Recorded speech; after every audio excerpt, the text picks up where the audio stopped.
आसिला खुशी खबर। राज्य सरकारी कर्मचारी डीए 2% वृद्धि पिछला भावे 2026 जानुआरी लागू हेबो। पेंशन भोगी टीआई रे मध्य वृद्धि होइछि।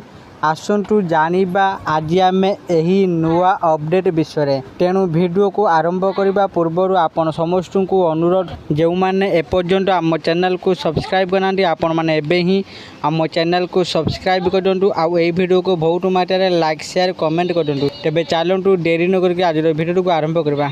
राज्य सरकारी कर्मचारी महंगा भत्ता 2% वृद्धि। समुदाय महंगा भत्ता 58 ରୁ 60% को वृद्धि पाइला। पिछला भावे 2026 जानुआरी लागू हेबो। पेंशन भोगी टीआई रे मध्य वृद्धि होइछि।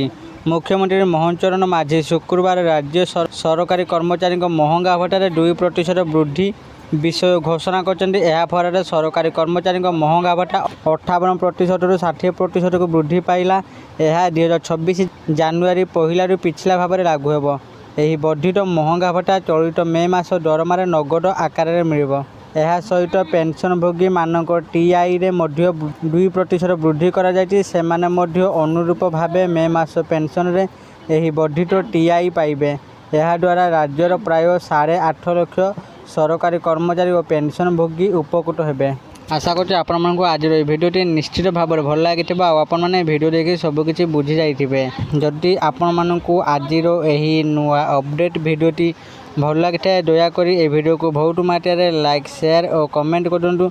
आउ जो मैंने एपर्यंत आम चैनल को सब्सक्राइब करना आपण मानकु अनुरोध आपण मैंने एबे ही आम चैनल को सब्सक्राइब कर दिंटू।